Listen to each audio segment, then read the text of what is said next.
Last time I explained linear map is very important map because it is homomorphism. Today I'll focus more on map property of linear map. Linear map is a map, so we have the same notion. This is target, this is domain. Also we can define image of phi on V. It is sometimes written by phi V. And also today I'll introduce another notion. I am just phi because already domain is whole thing, and it is just the set in set of phi V in W, which V is in V. So this is what we call image. So V W. If it is not surjective, it doesn't need to go whole W. There is some small region. This is called image. The other notion we will learn is we should recall is pre-image. Pre-image of something U. Let us say U is in subset of W. Then pre-image is set in V, which satisfies phi V is in W. This is called pre-image. In this pre-image, phi V is in U. In this case,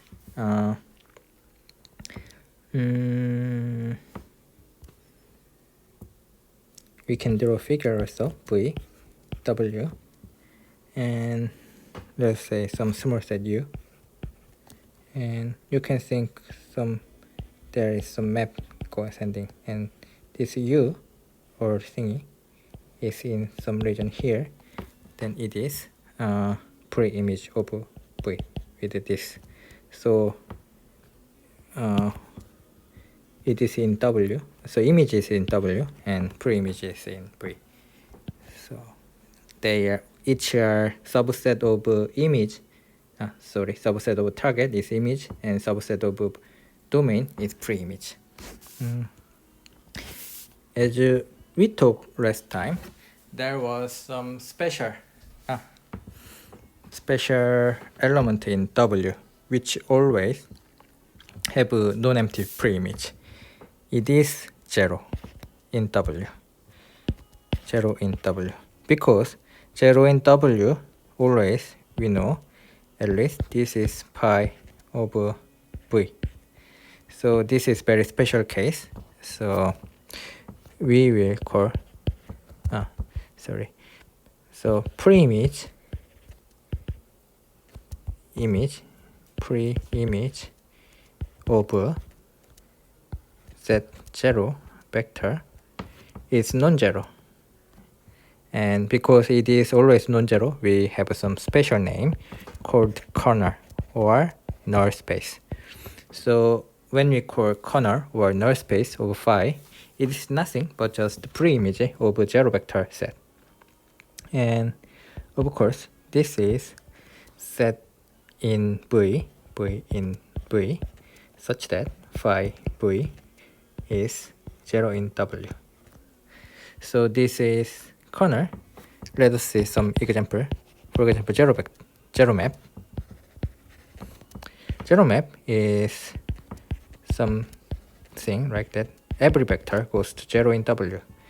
In this case, just kernel of phi is domain. The other example is surjective map. No, injective map. Injective map. In this case, let's say some phi V to W is injective. In this case, I will not write again. In this case, what is injective? Injective means that if phi V1 is phi V2, it means V1 is V2.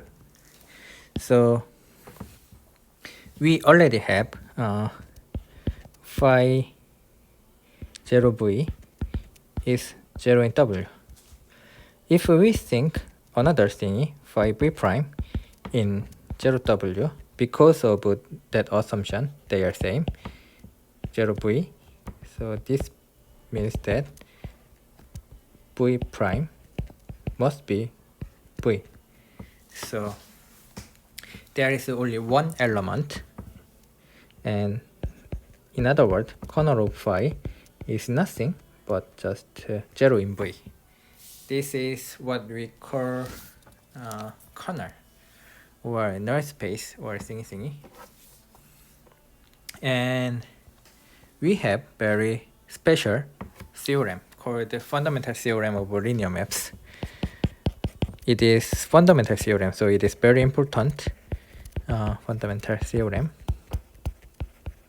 of linear maps. It is story about the map,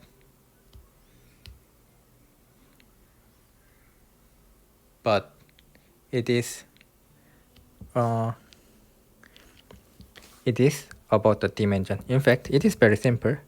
For phi v to w is a linear map. Then dimension of domain v is nothing but no, it is just dimension of corner plus dimension of image. Because this appears, this is fundamental, so it appears a lot. So this has some nickname. Dimension of image is called rank. Dimension of corner is called nullity. So some people say it is called rank nullity theorem. Rank nullity.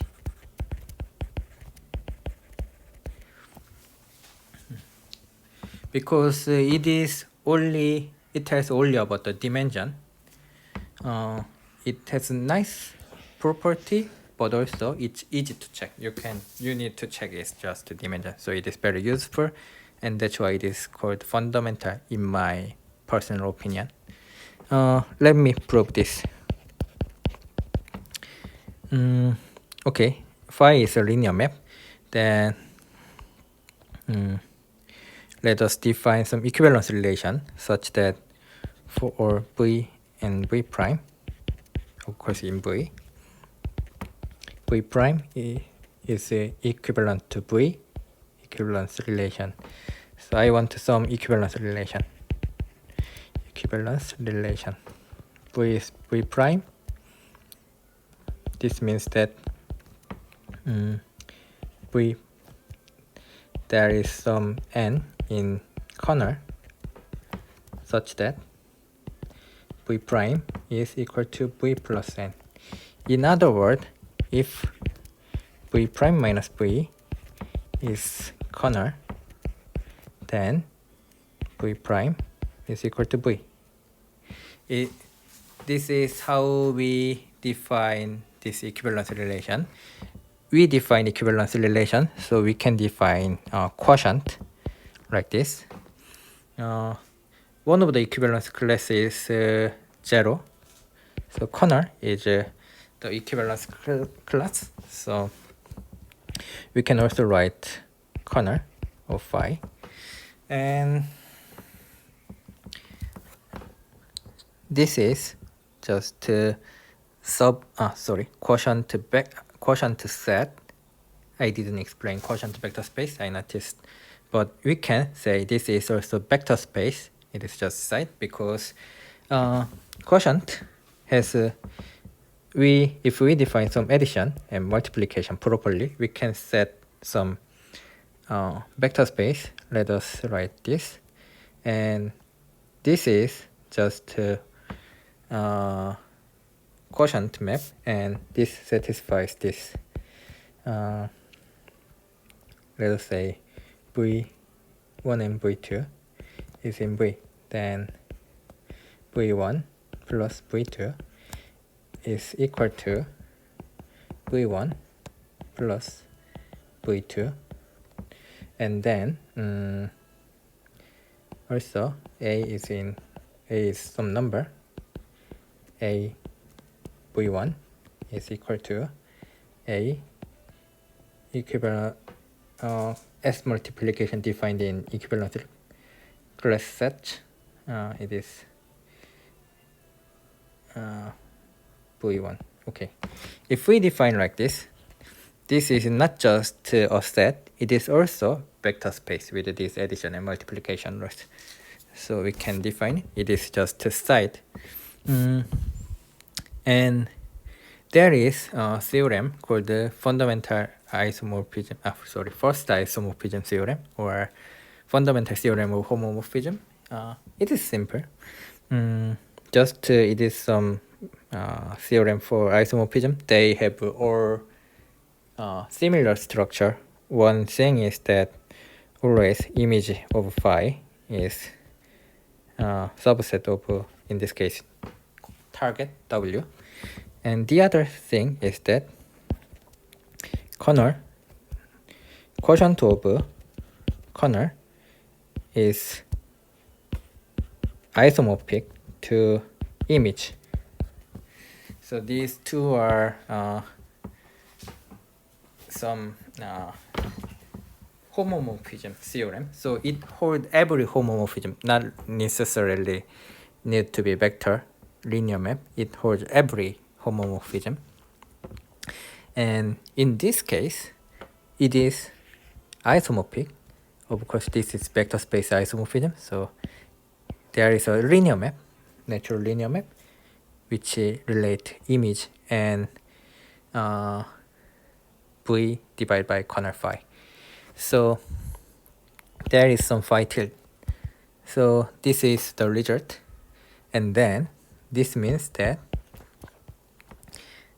maybe I write here, dimension of V quotient kernel is equal to dimension of image of phi, because we take dimension on each side, they should be equal. And then now let us see this. This isn't just dimension of quotient space, and maybe I'll write other. Dimension of quotient space is just dimension V minus dimension of kernel phi. Because when you define equivalence relation, it is just, where is it? We define, this is our equivalence relation. Then we can construct some direct sum of kernel and this equivalence class to make, so kernel and equivalence class. So kernel phi is just some, let us say some zero equivalence class, and you can construct this one plus quotient set. This should be original vector space. That is what we know. So we have this relation. Then from these two, we can say that we just move right to the left. Dimension of V, this one, equal to, this becomes plus, so dimension of image of phi plus dimension of curl phi. So this is called rank nullity theorem, or fundamental theorem of linear maps. It is nothing, just sum of image and kernel. Sum of the dimension of image and kernel. Dimension and sum of dimension of kernel is dimension of domain. And this has some important lemma. Because it is theorem, I say this is lemma. So one is, if dimension of V is bigger than dimension of W, then phi is not injective. And if dimension of V is smaller than dimension of W, then phi is not surjective. So then how to choose it? First, let us say see the first thing. So to see this injective,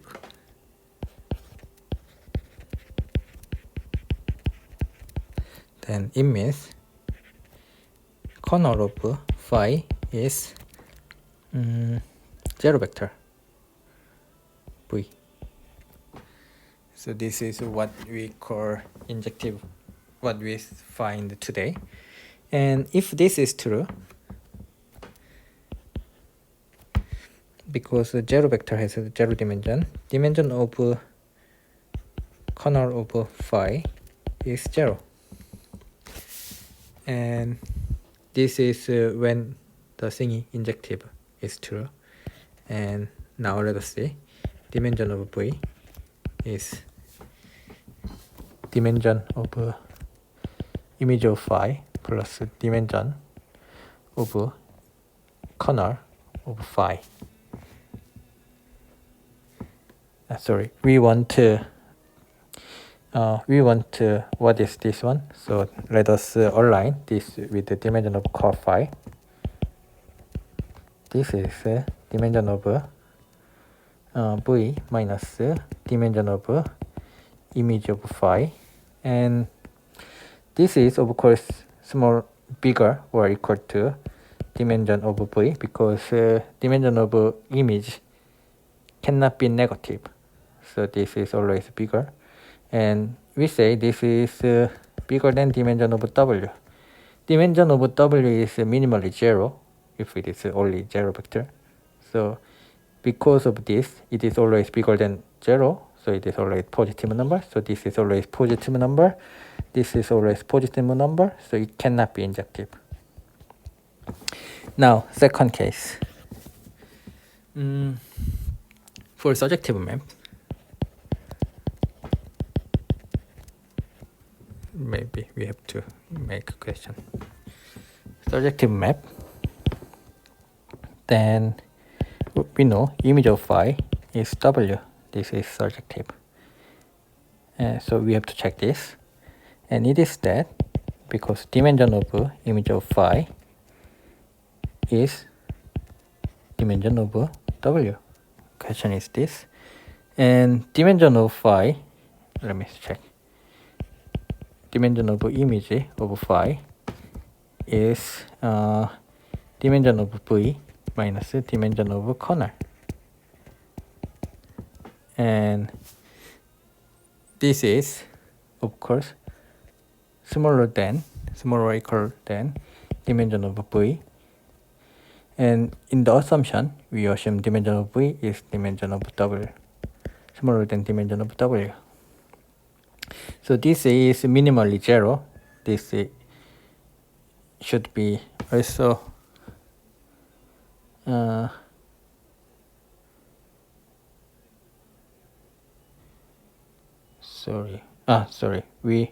so what we have is a dimension of w is always bigger than dimension of image, so we get this one.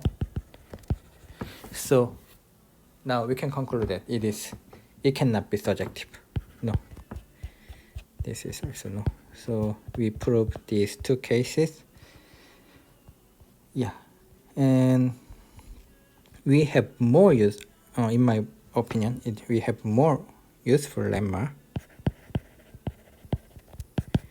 Let us say it is dimension of isomorphism. About dimension of isomorphism.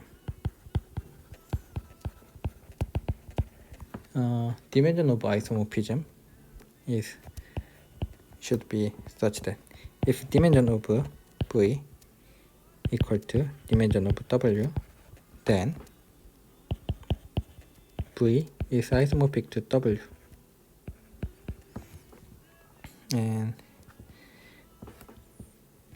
And we will prove this now. Okay. First is we will show this direction. It is simple. When they are isomorphic, dimension should be same. So we can reverse the rank nullity theorem or fundamental theorem of linear map direction by choosing negative sign. So in here, what I mean is, if dimension of V is bigger than dimension W, phi is not injective. It means that if phi is injective,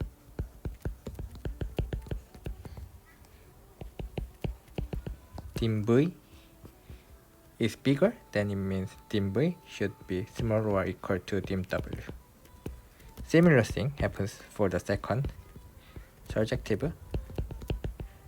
It means dim V should be big or equal to dim W. But if V is isomorphic to W, it means that there is some linear isomorphism.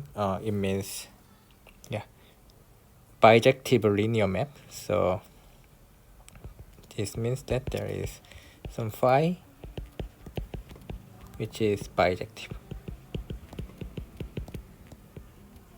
It means phi is bijective, means phi is injective. Maybe just I write injective and surjective. It means because of above, dim V should be smaller or equal to dim W, but also dim W, and also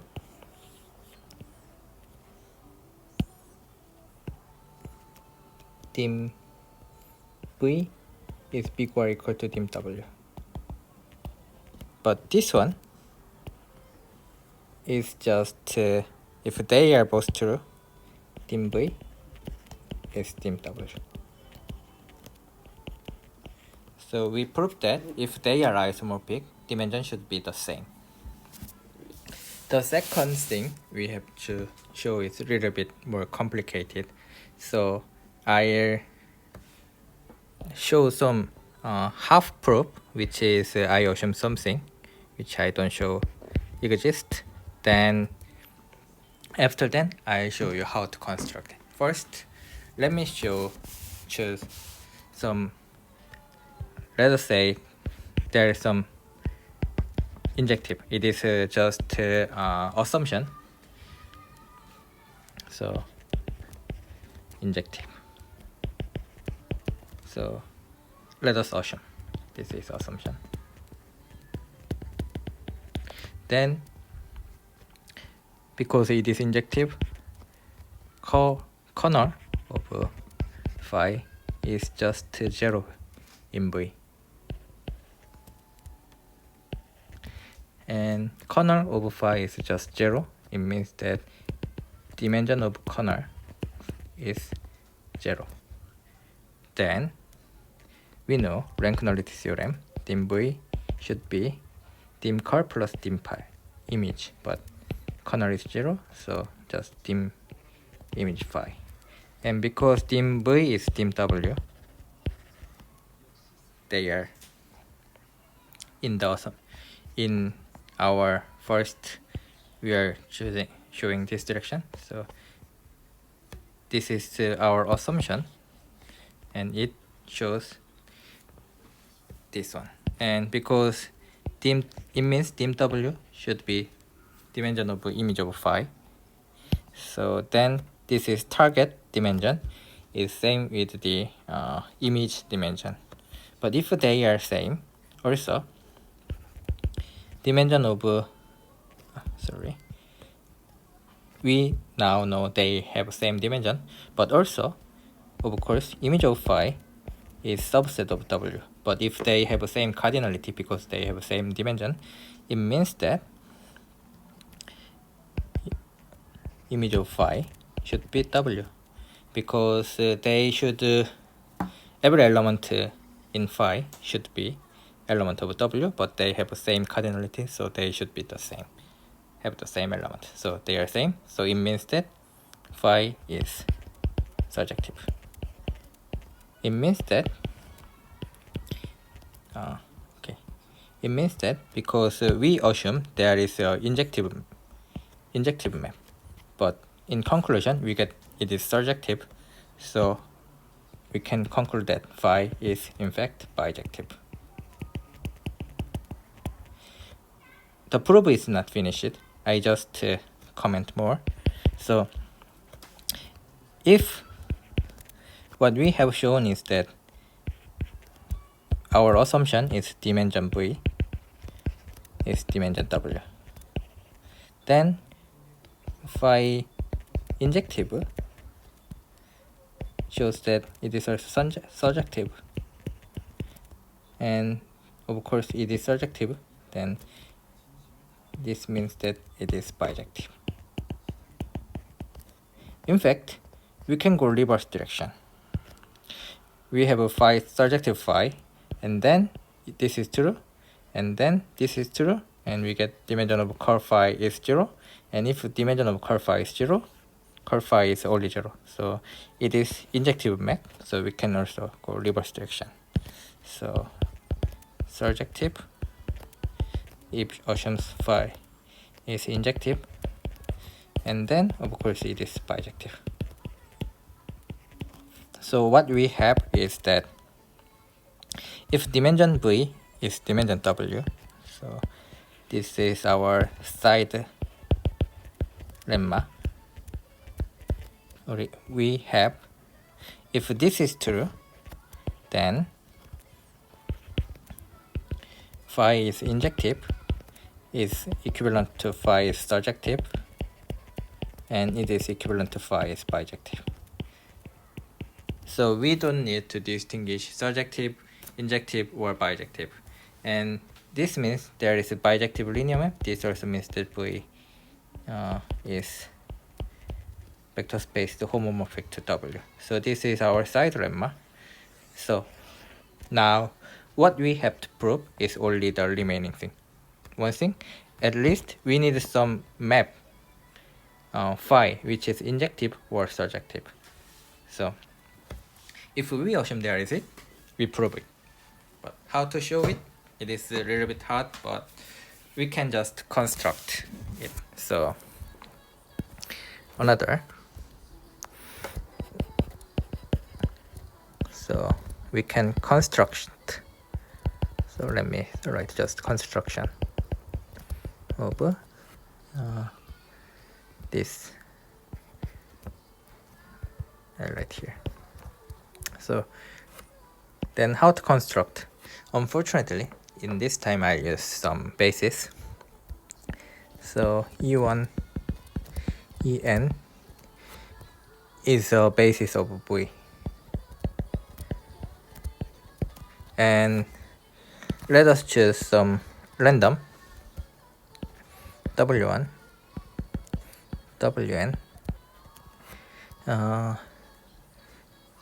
Okay, at this time, I show this is always true for any W, and we'll finally choose it as a basis. But for this, there is unique phi such that phi EI becomes WI. You can show it simply. Okay, I'll not prove it. I'll just say this is unique, but you can prove it easily by what you need to check is that for V, you can write V as some linear combination such as this one, and with this, because of linearity, it becomes this way and this way. So you can write for every way. So there is such a map. We can define like this, and this is unique. You can check if they are different. You have a different input. Same output. Input should be same. You can easily check. So blah blah blah. Okay. I forget. This W1 to Wn should be linearly independent to make it surjective. Anyway, let us choose this, because in our case we want some surjective injective map. So we can say this is also basis of W, because it is a linearly independent vectors in W. Then we have a one-to-one map from one of basis to other basis, because basis to basis map is every element in W can be written with every element in V uniquely by this transformation. So we can say that this is the map we want. So then we have shown this. So it is our final thing. Let me summarize. If dimension, I think this is the best. If dimension is the same, they are all, what we have shown is that they are all equivalent. Dimension V is dimension W. It means that V is vector space isomorphic to W. It means that there is some phi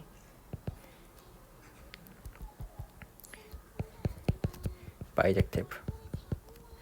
And also, we have a side. If this is true, then phi is surjective, assumes phi is injective, and also phi is bijective. Okay, this is the map property of a linear map.